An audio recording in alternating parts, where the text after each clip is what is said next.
Perú es el tercer consumidor de GLP más grande de Latinoamérica.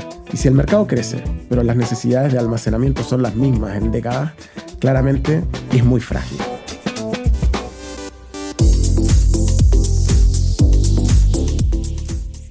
Bienvenidos a un nuevo episodio de Energía con Propósito.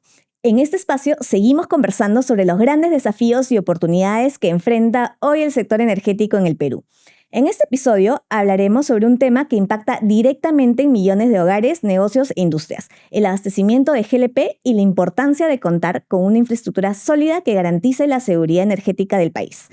Para conversar sobre este tema nos acompaña Rodrigo Perera, CFO de Solgas, quien nos ayudará a entender cuáles son hoy los principales retos del sistema y por qué la inversión en infraestructura es clave para asegurar un abastecimiento confiable y sostenible en el tiempo. Rodrigo, bienvenido a Energía con Propósito. Gracias por acompañarnos. Muchas gracias, Natalia. Gracias por invitarme y hola a todos. Gracias. Rodrigo, cuando hablamos de abastecimiento energético, muchas veces pensamos que hablamos solamente de la disponibilidad del producto en los hogares o en los comercios.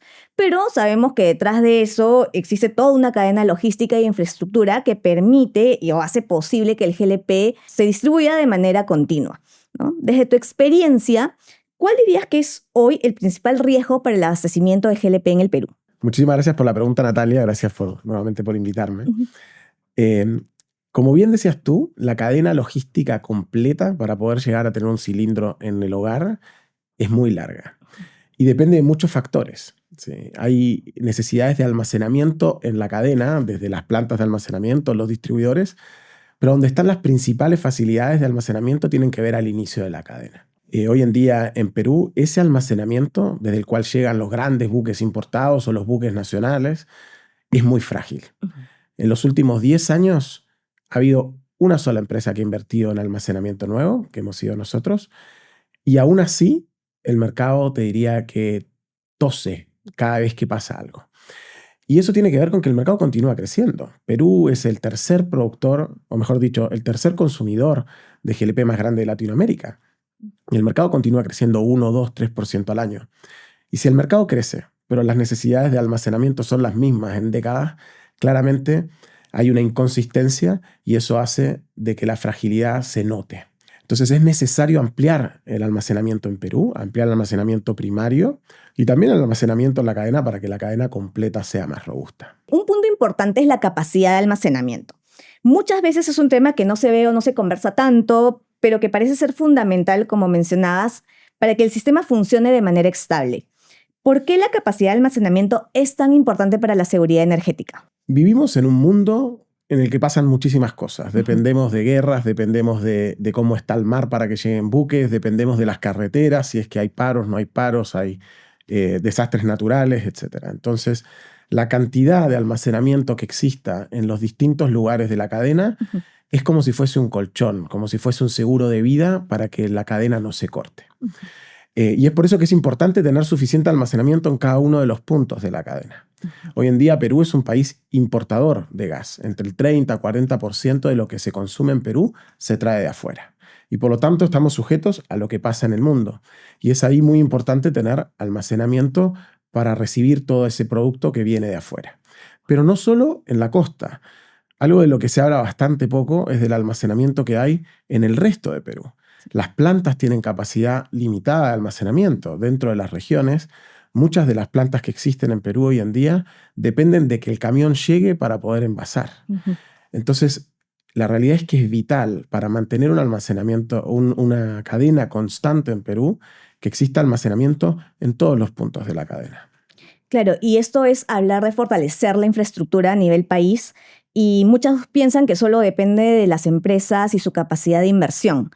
Pero sabemos que también hay factores que influyen en estas decisiones, sobre todo a largo plazo. Si existe un interés en invertir, ¿qué crees tú que es lo que hoy está frenando estos proyectos? Mira, como dices tú, existe interés en invertir, no solo nuestro, que desde luego lo tenemos, sino hay muchas otras compañías del sector que tienen planes de inversión en distintos niveles de la cadena.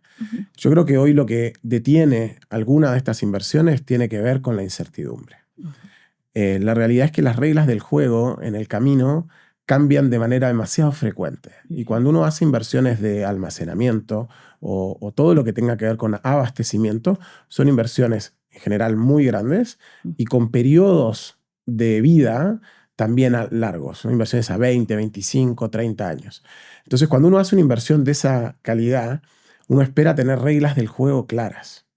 Y eso, lamentablemente, en nuestro país no ha sucedido de la mejor manera. Hemos cambiado reglas de juego, hay fondos, no hay fondos de estabilización, se remunera la infraestructura de cierta manera, no se remunera, subsidios para algunos no.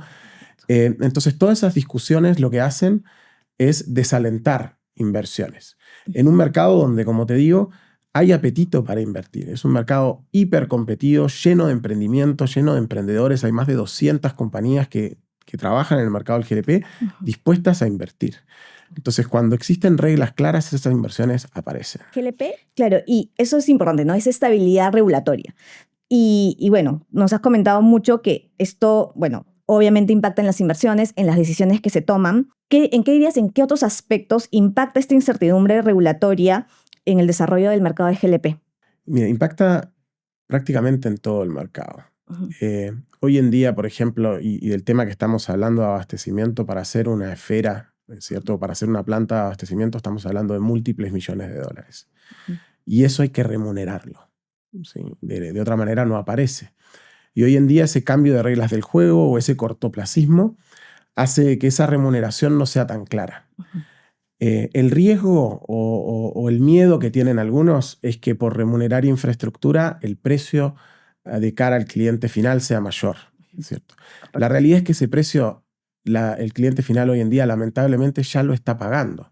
Lo está pagando cuando no hay, lo está pagando cuando falta. Cuando existen las noticias de que porque se corta una carretera o porque hay mala mar, hay un cilindro que se vende en la calle en vez de a 50, 60 soles, a 120, 150 soles. El problema es que lo está pagando en periodos cortos de tiempo y con sobreprecios absurdos, en vez de pagarse de manera constante para asegurar el almacenamiento. Y es peor aún, porque el que se queda con esa tajada es el especulador y es el informal y no es quienes queremos asegurar el abastecimiento energético del país. Sí, correcto. Y pensando un poco sobre el futuro del sector, ¿no? Que queda claro que la infraestructura y justamente la estabilidad regulatoria son elementos clave para poder garantizar un abastecimiento seguro. ¿Qué tendría que pasar para que el sistema de abastecimiento sea más sólido y confiable en el tiempo? Mira, Perú tiene una gran virtud. Y no solo Perú, sino el combustible del cual estamos hablando, que es el gas licuado, que tiene un mercado hipercompetido, con muchos emprendedores, compañías de todo tipo y color, de todo tamaño, dispuestas a invertir en pos de la seguridad energética del país. Y es un producto que no necesita subsidios, ¿sí? Que hoy en día se ha extendido, continúa creciendo como mercado, a pesar de no tener una política energética puntual para favorecer este energético. Entonces las condiciones están.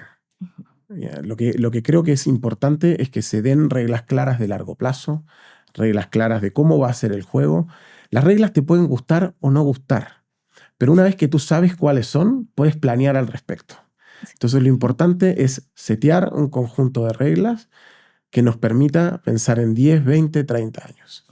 Perfecto, Rodrigo. En verdad, un tema muy interesante, pero un poco para salirnos del tema que claramente dominas, te vamos a hacer unas preguntas un poco más personales para conocerte un poco mejor, para que la audiencia también te conozca un poco mejor. Y vamos a empezar con la primera. A ver. Y es, ¿cuál es tu lugar favorito en el mundo y por qué? A ver, mi lugar favorito en el mundo se llama La Paloma. Queda en Uruguay.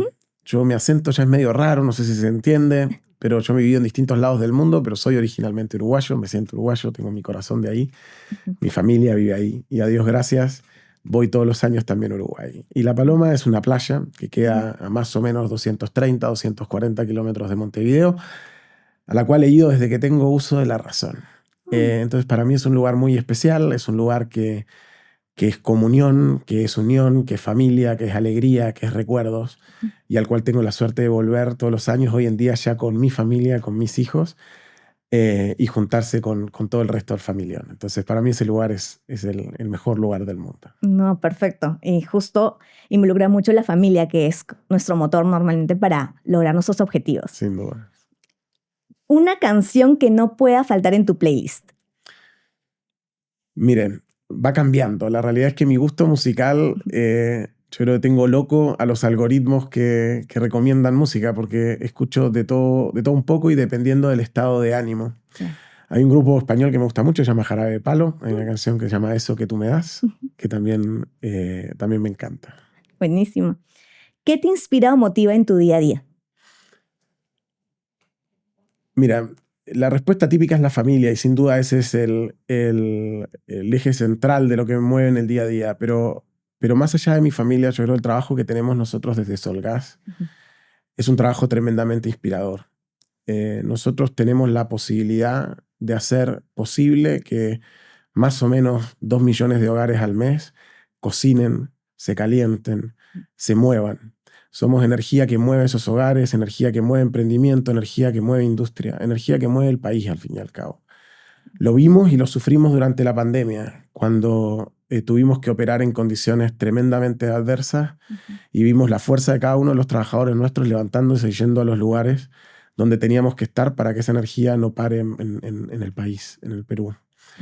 Y eso para mí es tremendamente inspirador. Saber que de alguna forma u otra uno contribuye con un granito de arena para que el país no pare, para que el país no se detenga, para que esa persona salga adelante día a día, para que esos emprendimientos el día de mañana ojalá se transformen en grandes empresas, para que esa ama de casa o esa mamá o ese papá hagan lo imposible para que su familia esté mejor todos los días. Eso yo creo que es tremendamente conmovedor y es una fuerza que te mueve todos los días a dejar todo para que nos vaya bien. Sí, muy inspirador en realidad. ¿Y hay algún proyecto, sueño o reto nuevo que se venga para Rodrigo Pereira que puedas adelantarnos? Hay varios. A ver, en lo laboral me imagino que tendremos varios podcasts para conversar los distintos proyectos que tenemos como Solgas, que son muchos. Es una compañía que está creciendo, que está cambiando, que está llegando cada vez a más hogares, cada vez con más energía, con distintas energías. Hay muchos retos, pero a nivel personal, yo te diría que mi principal reto tiene que ver con lo deportivo. Aunque no parezca, yo era un hombre bien deportista. He vuelto hace muy poco a correr medias maratones y quiero continuar ahí sumando algunas al recorrido, mejorando mis tiempos y por qué no pensar en alguna maratón el día de mañana. Buenísimo, estoy segura que lo vas a lograr. ¿Y hay algo que todavía no hayas hecho y que te encantaría vivir o cumplir algún día? Yo soy un apasionado de los viajes. Cada vez que puedo agarro la mochila, agarro a la familia y nos vamos para algún lado, caminando, en bus, en auto, en avión, donde se pueda, cuando se pueda y dependiendo del lugar. Y hay muchos lugares del mundo que todavía no conozco. Entonces yo te diría que por ahí va el hambre de lo siguiente. Me encantaría llevar a mis hijos a Asia, me encantaría llevarlos a conocer África, lugar, continente que no conozco, y explorar. Yo creo que eso uno va creciendo, abre la mente, mejoras como persona, mejoras como humano, conoces distintas culturas, distintas maneras de hacer las cosas y eso es oro molido para después traer a donde sea que uno esté y ser mejor mañana. Excelente. Y para cerrar, ¿qué mensaje te gustaría dejarle a nuestra audiencia? A ver, yo creo que si pudiera dejar un mensaje es que vivimos en un país fantástico, con una serie de dificultades tremendas, pero con una serie de oportunidades tremendas. Perú es un país que tiene todo por desarrollar, todo por dar. Existe capital humano, existe emprendimiento, existen ganas de invertir en el país. Entonces, si pudiera dar un mensaje es que continuemos luchando por el país que queremos. Creo que tenemos todo para los siguientes 10, 20, 30 años, continuar mejorando, continuar bajando o sacando gente de la pobreza, continuar fortaleciendo la clase media, continuar llevando la energía a los distintos lados de Perú. Y creo que todos los que vivimos en Perú, aquellos que nacieron aquí, tuvieron la suerte de nacer aquí, y aquellos que tenemos a Perú como país adoptivo al cual queremos muchísimo, tenemos mucho que trabajar para el mejorar. Rodrigo, muchísimas gracias por acompañarnos en este episodio y ayudarnos a entender mejor los desafíos que enfrenta hoy el abastecimiento de GLP en el Perú, así como la importancia de contar con una infraestructura sólida y reglas claras que permitan fortalecer la seguridad energética del país. Y gracias también a todos los que nos acompañaron en este segundo episodio de Energía con Propósito. Los invitamos a seguir atentos a nuestros próximos episodios, donde continuaremos conversando sobre los temas que vienen transformando el sector energético en el Perú. No olviden seguirnos en nuestras redes sociales, compartir este episodio y ser parte de esta conversación. Yo soy Natalia Pachas y esto fue Energía con Propósito. Nos vemos en el próximo episodio.